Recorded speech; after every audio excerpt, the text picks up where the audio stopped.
So today's lesson is graphing using X-intercepts, Y-intercepts, and the vertex. Now, we consider this equation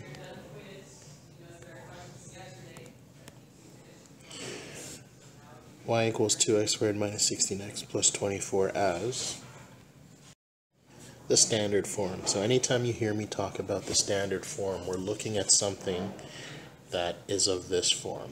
Y is equal to ax squared plus bx plus c. And that is standard form.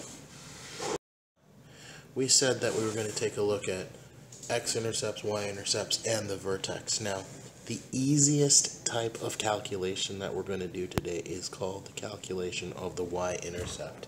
In essence, we let x equals 0 in our equation to get the following. Equals 2 bracket 0 squared minus 16 times 0 plus 24. Now you know that if I take a look, anything times 0 gives 0 and anything times 0 gives 0 again. So the very next line of our equation is this: y is equal to 0 minus 0 plus 24. Our final answer is y is equal to 24. And then we say therefore the y-intercept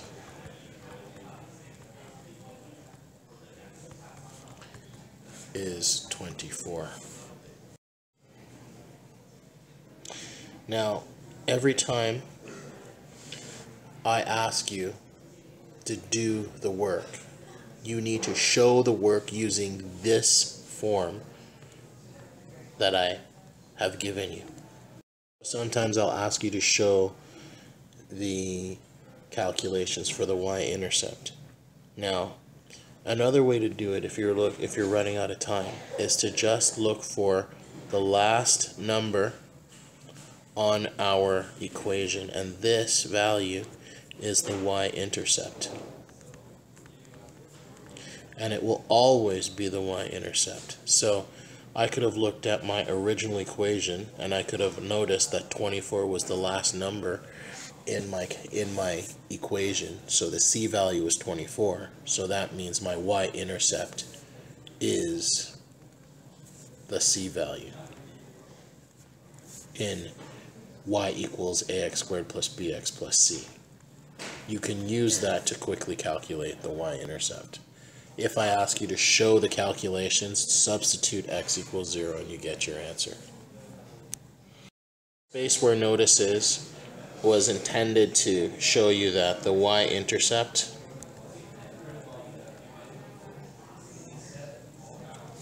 is the c value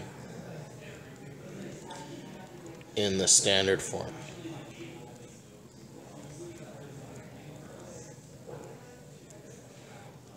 Y is equal to ax squared plus bx plus c. Moving on to the x-intercepts.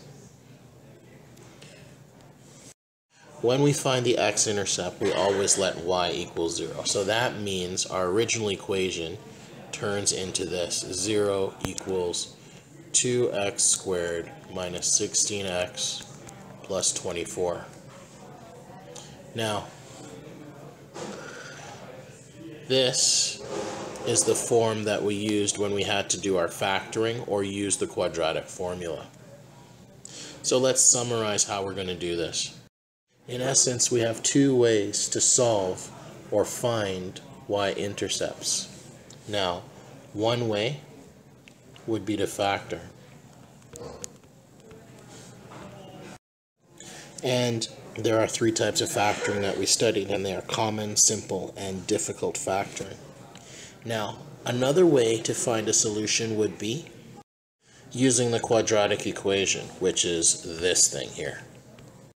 X equals negative b plus or minus the square root of b squared minus 4ac over 2a. Remember, you always have to have two solutions for those. 0 or 1 solution. For this next problem, we're going to factor. Now, the first thing we do is we notice that 2 can factor everything in that equation, so we'll pull that out. Now that we've done that, we end up with 2 with the quantity x squared minus 8x plus 12. Now what we'll do is we will factor. So in this case we need two numbers that multiply to -8 and add to -12. And those two numbers are -6 and -2. Now our bracketed quadratic turns into the following, which means that either x plus minus 6 equals 0 or x minus 2 equals 0, which means x in this case is 6 or x is equal to 2. So therefore the x-intercepts are 6 and 2. Now we'll do a quick sketch of what we've got here. So when we draw this, our graph looks similar to this. We will have our x-intercept, our x-axis, and our y-axis, and we'll just plot all the points that we know. The first point that we recognize is that we have a y-intercept of 24. So I'm actually going to plot that on with this red dot, and I'm going to label it 0, 24. Since it's on the y-axis, its x value is always 0, because originally we set x to be 0 and we found y to be 24. Remember, this is also your c value from the standard form. Now, my other 2 points are 2 and 6. What you want to do is you want to label your points 2, 0 and 6, 0. So when I have an x-intercept, it's the y value that is 0. Now we'll go about calculating our axis of symmetry and our vertex. The axis of symmetry is calculated like this.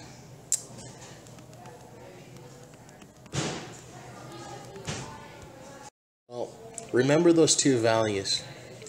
The two values for the x-intercepts were 6 and 2. And it's going to actually be in between those 2 points. So what we just have to do is we have to add them, which ends up being 8 over 2, which ends up being 4. So we can say our axis of symmetry is x equals 4.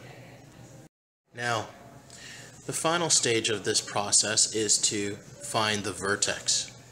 There are 2 ways to find it. Either we sub our axis of symmetry, in this case x equals 4, into our original equation to find our y value, or we complete the square in order to find the vertex form. So I'll just do one for you right now. Here we go. Start with your original equation. Then what you're going to do is you're going to group everything that has our x's in it.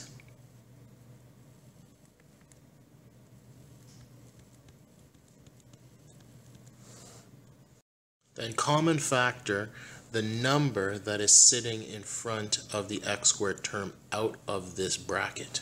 And we get the following. Make sure you leave an extra brace, an extra space in the bracket. In this case, once you've factored out, you're going to get x squared minus 8x. And now you'll notice that I put an extra space here. This is the b value that we need to complete the square. So we're going to take -8, divide it by 2, square it. So that ends up being 16. We'll add that to our bracket as a plus and a minus. And now that I've done that, I want to go and take this negative 16, because that doesn't make it make this bracket a perfect square. We're going to take the negative 16 and multiply it by 2 and bring it outside to get the following.